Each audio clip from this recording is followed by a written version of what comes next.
핍박이 너무 커서 많은 성도들이 예루살렘을 떠나서 유대와 사마리아 그리고 아시아 여러 지역으로 도망가게 되었습니다. 그런데 너무 신기한 것은 저들이 도망가면서 복음을 증거했다는 거예요. 여러분 너무 신기하지 않습니까? 어떻게 도망 다니면서 복음을 증거할 수 있겠습니까? 여러분 이것이 성령님께서 하시는 일인 줄로 믿습니다. 이것이 성령의 역사입니다. 예수님께서 예언하신 사도행전 1장 8절 말씀을 이루시는 귀한 역사이지요. 우리 하나님께서 하신 일입니다. 사람의 힘으로는 되는 일이 아무것도 없습니다. 하나님의 능력이고 성령 하나님이 일하셨습니다. 오늘 본문에는 마술사 시몬이라는 사람이 나옵니다. 빌립이 박해를 피해서 사마리아로 내려갔다고 지난주 수요일 저녁에 말씀을 드렸습니다. 그런데 그 빌립을 통하여 성령님의 강한 역사가 일어나요. 여러분 5절부터 7절 말씀 같이 한번 읽어보겠습니다. 5절부터 7절입니다. 오늘 본문 그 앞에죠. 빌립이 사마리아 성에 내려가 그리스도를 백성에게 전파하니 무리가 빌립의 말도 듣고 행하는 표적도 보고 한 마음으로 그가 하는 말을 따르더라. 많은 사람에게 붙었던 더러운 귀신들이 크게 소리를 지르며 나가고 또 많은 중풍병자와 못 걷는 사람이 나으니 그 성에 큰 기쁨이 있더라. 아멘. 이 광경을 본 시몬이 자기도 세례를 받고 빌립을 열심히 따라다녔다, 그렇게 성경에 나옵니다. 시몬은 마술을 행하는 사람이에요. 지금이야 마술하면 사람을 속이는 것 우리가 그렇게 쉽게 알 수 있지요. 그런데 그 당시에는 마술을 행하면 진짜인 줄 사람들이 안 거예요. 저도 어렸을 때 마술하는 사람들 시장에서 보았는데 정말 진짜 같고 거짓말 같고 거짓말 같고 진짜 같고 저게 뭐지? 저게 뭐지? 그러면서 믿을 수 있도록 하는 것이 마술이지 않습니까? 그런데 여러분 생각해 보세요. 2000년 전에 마술을 행했으니 사람들이 얼마나 놀랐겠습니까? 그래서 오늘 본문 말씀 보면 10절에 보니까 낮은 사람으로부터 높은 사람까지 평민에서부터 관료들까지 다 시몬을 따랐다, 그렇게 나와요. 그리고 이 시몬을 하늘에서 내려온 하나님의 사람, 하나님의 능력이다, 그렇게 성경은 얘기합니다. 그런 시몬이 빌립이 행하는 표적을 벗고 자신도 세례를 받고 열심히 빌립을 따라다녔다, 그렇게 나오죠. 왜 그랬을 것 같습니까, 여러분? 왜 시몬이 빌립을 이렇게 열심히 따라다니고 세례를 받았을 것 같습니까? 사람들은 자신에게 속았지만 자신은 자신이 행하는 것이 거짓인 줄 알거든요. 빌립이 행하는 것은 생명이 있는 역사가 일어나지요. 병을 고치고 사람을 살려내고 귀신이 쫓겨나고 그럽니다. 근데 시몬 자신이 행하는 것은 생명이 없고 무익하고 사람을 속이는 것을 본인이 너무나 더 잘 알고 있어요. 그래서 시몬은 사람을 속이면서 그 자리에서는 만족을 얻었지만 집에 돌아와서는 두려웠어요. 언제까지 내가 사람을 속일 수 없다는 것을 알았지요. 그래서 빌립을 따랐습니다. 시몬이 빌립을 따르고 세례를 받은 것은 진심이 아니었어요. 거짓입니다. 자신도 이제는 남을 속이는 마술이 아니라 자신도 빌립처럼 사람을 살리려 내는 그런 일을 실제로 하고 싶었던 거예요. 그래서 빌립을 따라다녔고 세례를 받은 거예요. 이게 거짓인지 바로 나오죠. 14절에 보니까 사마리아의 성령의 역사하심이 크다는 소문이 예루살렘 교회에 들려왔어요. 그래서 예루살렘 교회에서 이 베드로와 요한을 사도로 파송한 거예요. 사마리아로 파송했습니다. 이 베드로와 요한이 사마리아에 와서 그 부흥의 현장을 다 보았습니다. 그런데 사람들이 예수님을 알고 있기는 한데 성령을 아직 성령을 아직 모르고 있었어요. 그래서 베드로와 요한이 사마리아 사람들에게 안수함에 성령이 임했다, 그렇게 나옵니다. 그 광경을 시몬이 보았습니다. 베드로가 안수할 때 성령이 강하게 임한 것을 시몬이 보았습니다. 그리고 베드로 사도에게 와서 이렇게 말합니다. 내가 당신에게 돈을 줄 터이니까 이 권능을 내게도 주어서 누구든지 내가 안수하는 사람은 성령을 받게 하여 주십시오. 이렇게 부탁이에요. 이때 베드로 사도가 시몬은 무섭게 책망하지요. 20절에 뭐라 했습니까? 베드로가 이르되 네가 하나님의 선물을 돈 주고 살 줄로 생각하였으니 내 은과 함께 망할지어다. 얼른 보기에는 너무 심한 것이 아닌가 이렇게 우리가 생각할 수가 있어요. 그러나 베드로 사도는 시몬 마음속에 악한 영이 들어와서 시몬을 사로잡고 있음을 보았지요.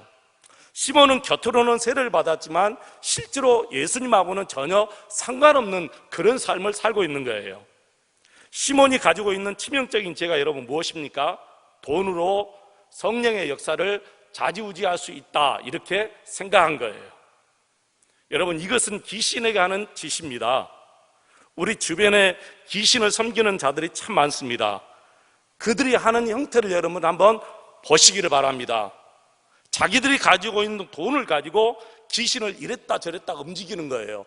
귀신의 마음에 귀신의 환심을 사기 위해서 돈을 더 주기도 하고 돈을 덜 주기도 하고 그래요. 그래서 여러분, 사람이 죽어서 장례를 치를 때 한번 보시기 바랍니다. 안 믿는 사람들은 반드시 거기에 돈이 들어가요. 죽은 사람을 좋은 곳으로 가게 해달라고 돈을 많이 관에 넣고 또 얹어 놓습니다. 그것은 전부 다 돈으로 귀신을 이랬다 저랬다 하게 하는 거예요. 여러분 보시잖아요. 아버지, 어머니 더 좋은 곳으로 가게 하려고 큰아들, 작은아들, 큰딸, 작은딸 경쟁하듯이 돈을 갖다 더 많이 넣는 것은 전부 다 귀신에게 하는 형태예요. 돈 주고 귀신을 내 마음대로 부리겠다는 속셈이에요. 그런데 시몬이 우리 하나님을 돈 주고 자기 마음대로 할 수 있는 것으로 착각을 한 거예요. 우리 인격적인 하나님을 귀신에게 하듯이 한 것은 치명적인 큰 죄악입니다. 우리 하나님은 이런 식으로 혹 돈으로 하나님의 환심을 사려고 하는 사람들을 진짜 경멸하고 싫어해요. 우상 숭배하는 식으로 하나님을 대접하는 것은 너무나 싫어합니다. 이것은 하나님을 노엽게 하는 죄예요. 여러분, 혹이라도 돈 가지고 내가 교회를 이렇게 저렇게 해보겠다, 돈 가지고 내가 하나님의 환심을 더 사서 내가 더 좋은 것으로 한번 해보겠다, 그런 마음은 일절 눈곱만큼도 갖지 마시기를 바랍니다. 시몬에게는 돈이 하나님보다 더 컸어요. 돈이면 하나님을 움직일 수 있고 교회도 움직일 수 있다 이렇게 생각한 거예요. 이것은 정말 무서운 죄입니다. 그래서 베드로가 너는 내 돈과 함께 네가 망하리라 그렇게 얘기한 거예요.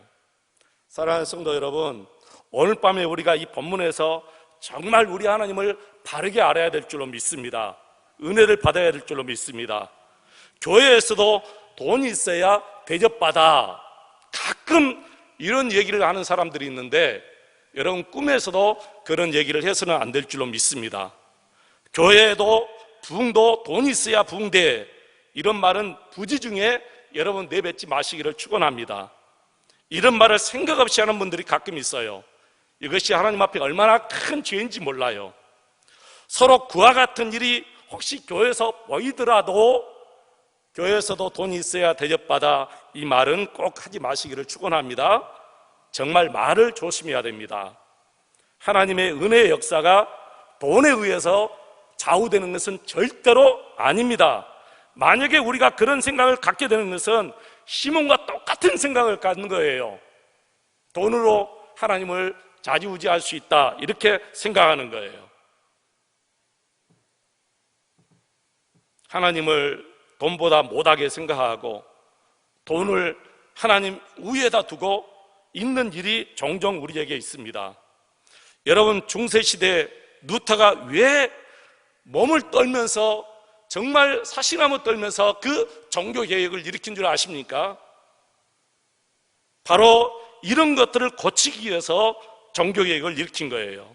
그때는 성직자가 되면은 많은 권세와 부를 누려요. 그러니까 돈 주고 성적을 파는 일이 허다했습니다. 심지어는 천국 가는 표를 만들고 돈을 받고 그 표를 팔기도 했습니다.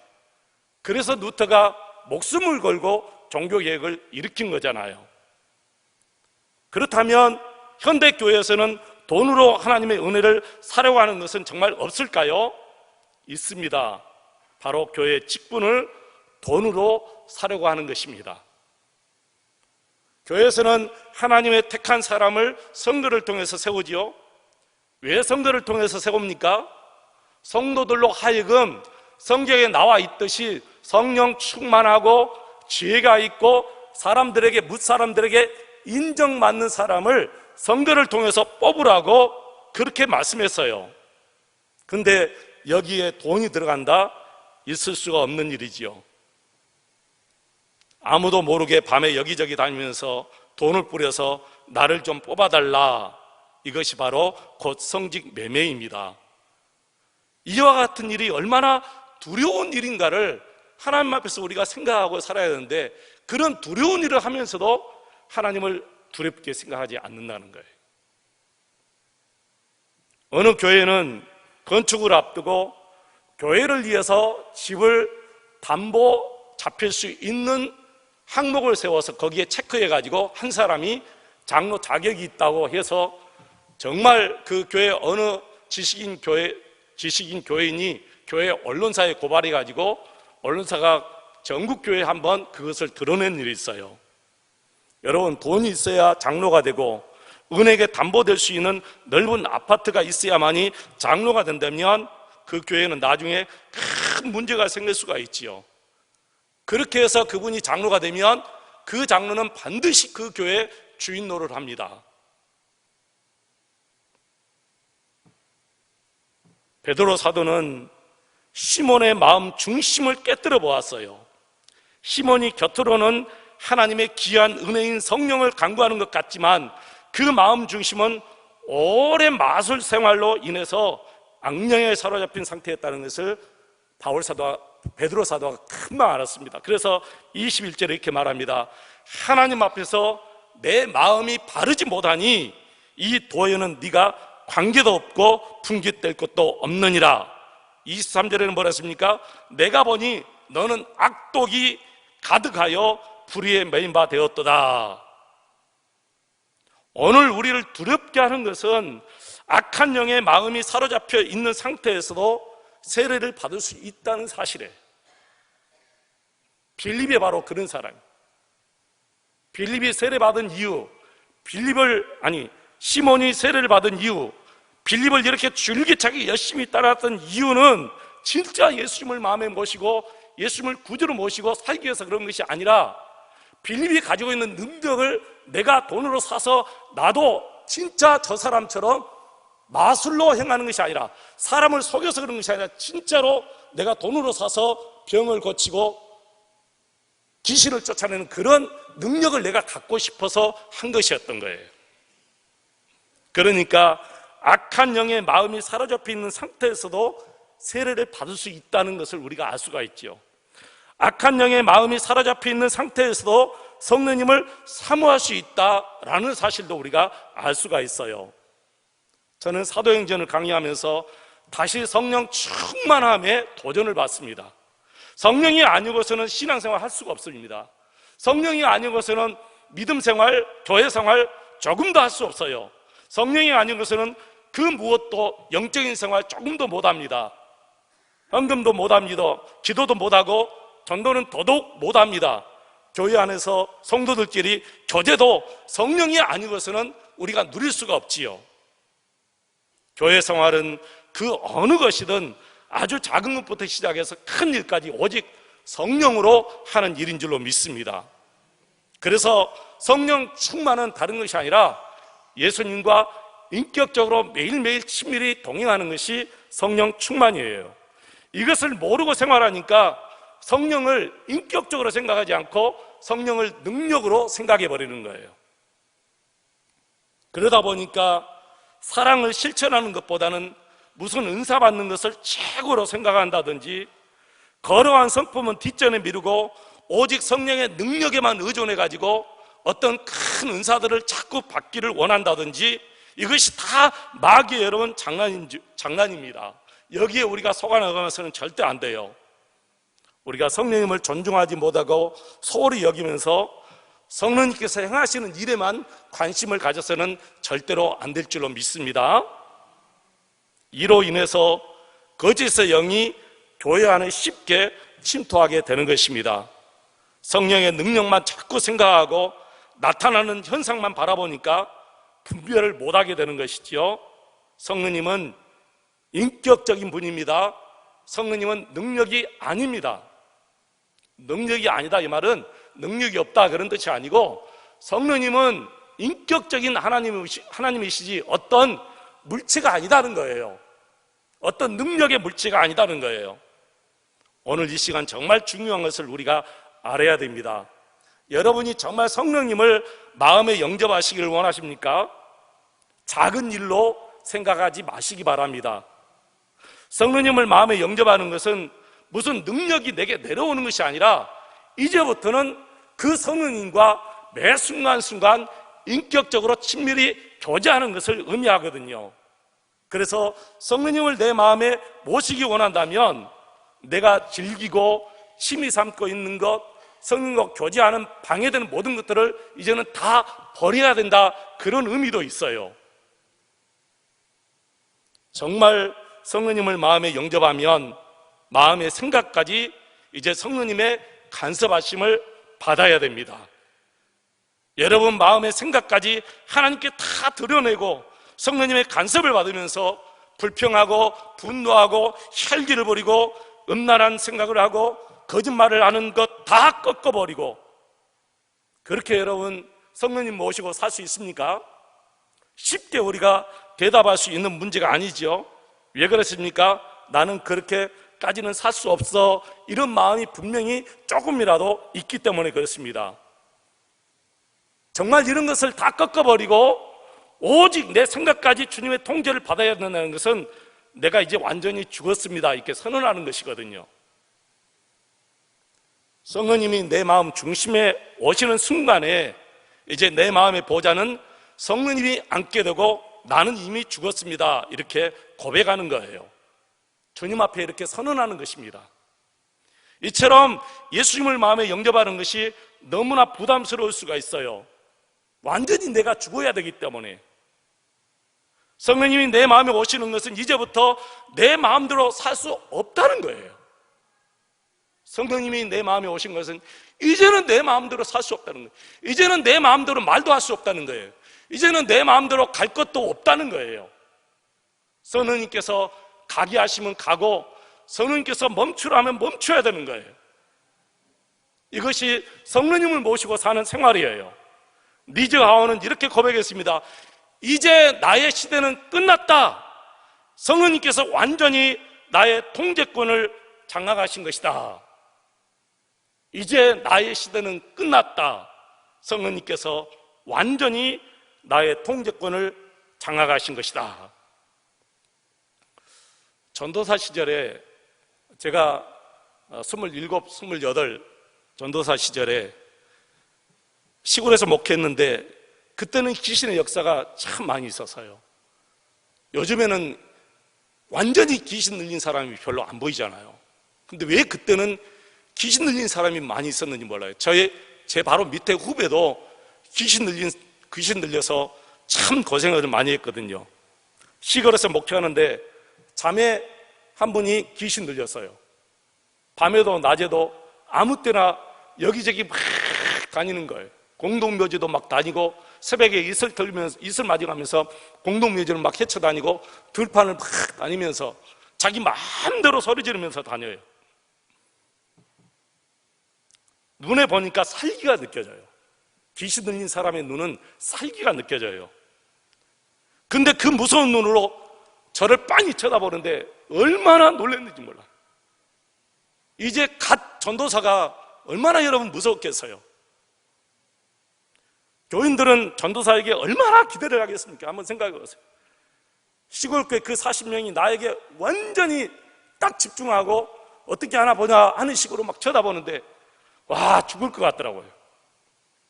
저는 신학교에서 배운 대로, 성경에서 배운 대로 예수의 이름으로 명하는 귀신아 떠나갈지어다 아주 수십 번을 외쳤어요. 귀신이 떠나갔겠어요? 안 떠나갔어요. 저희 교수님 한 분 중에 설교학을 가르치는 교수님, 박희청 교수님이 계시는데, 그 교수님이 설교할 때 이런 말씀을 하시더라고요. 내가 목회할 때 귀신을 쫓았는데 예수 그리스도 이름으로 명하는 귀신아 떠나갈지어다 그러니까 그 귀신이 나 떠난다 하고 소리 지르고 떠났대요. 나는 실제로 그렇게 기대하고 저도 그렇게 막 크게 소리쳤는데 귀신이 떠나가지 않고 나한테 침을 딱 뱉더라고요. 완전히 성도들 앞에 내가 어떻게 서겠어요? 부끄러워서도 내가 설 수 없어요. 그때 내가 하나님 앞에 새벽녘에 하나님 앞에 기도하면서 하나님께서 그때 바로 저에게 그런 음성을 주셨어요.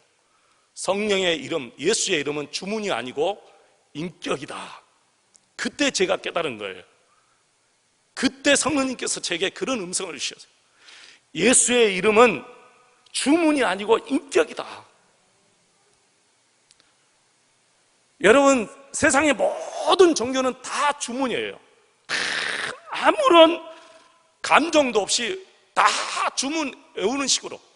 불교에서 여러분 그법 뭐라 해요? 불교에서요? 예? 불경 외우는 것, 예? 불경 외우는 것, 여러분 그 인격을 가지고, 내가 인격을 가지고 인격체 앞에서 고백하는 게 아니에요. 기도하는 것이 아니에요. 그것은 인격이 없는 그 불상 앞에서 나도 인격체가 못 되어서 그냥 주문으로 막 외워가는 거예요. 거기에 무슨 능력이 있어요? 남묘호랑격이요, 제가 우리 어머님 때문에 밤에 2시간 동안 이 손바닥이 뜨거워질 정도로 빌면서 남묘호랑격을 2시간 동안 했어요. 인격체가 없는 것에 내가 그렇게 행한 거예요. 예수 믿고 알았습니다. 예수의 이름은 주문이 아니고 인격이다. 사랑하는 성도 여러분, 예수님과 인격적으로 친밀히 동행하지도 못하면서 예수의 이름으로 명하나오니 사탄아 떠나갈지어다, 이것은 다 주문밖에 되지 않는다는 거예요. 잘 알아야 됩니다. 그래서 예수님을 마음에 영접하는 것은 그분하고 이제는 인격적으로 같이 생활하겠습니다 라는 고백이고 선언이에요. 여러분 한번 생각해 보세요. 예수님 따로 나 따로 어떻게 그렇게 살 수가 있나요? 그렇게 살 수 없지요. 여러분이 저를 여러분의 집에 초대했어요. 초대해놓고 그것으로 끝나버린 거예요? 아니에요. 초대했으면 저와 함께 이야기를 나누고 식사도 같이 하고 목사님 식사하고 좋은 것에 나가서 차도 마시지요. 이게 인격적인 교제지. 초대해놓고 목사님 따로 여러분 따로, 그것은 어떻게 그런 일이 있을 수 있죠? 그런 초대는 있을 수도 없는 것이에요. 예수님을 여러분의 마음에 초대하고 예수님을 여러분의 마음속에 이제 영접했다면 예수님과 함께 친밀히 커피도 마시러 가야 되고 사람도 만나러 가야 되고 어디 가든지 예수님과 함께 다녀야 될 줄로 믿습니다. 하루 종일 인터넷 검색을 하면서 성경은 하루에 한 절도 읽지 않으면 안 되잖아요. 한 지라도 읽으면서 85년 사시기를 축원합니다. 주님과의 교제, 이것이 즐거움이 되어야 죄를 이길 수가 있지요. 내가 결단하고 내가 결심한다고 죄 이길 수 없습니다. 내가 날마다 죄를 뉘우치며 회개한다고 죄 이길 수 없어요. 예수님과 친밀히 교제할 때만이 이 죄를 이길 수가 있는 거예요. 그래서 성령님을 친밀히 알고 나면 예수님 한 분만으로 이제는 충분합니다 라고 고백하게 되어 있고요, 집에서나 사업장에서나 직장에서 어디서든지 예수님 때문에 기뻐하고 늘 감사가 넘치고 남을 배려하고 섬기고 겸손하고 온유한 그런 생활을 할 수가 있습니다. 여러분도 오늘 밤에 이렇게 기도해 보시기를 바랍니다. 성령님을 모시기를 원합니다. 성령님을 주님으로 섬기기를 원합니다. 내가 성령님 앞에 순종하기를 원합니다. 성령님의 인도를 따라가기를 원합니다. 성령님께 내 인생을 맡기를 원합니다. 성령님, 저를 이제 주장하여 주십시오.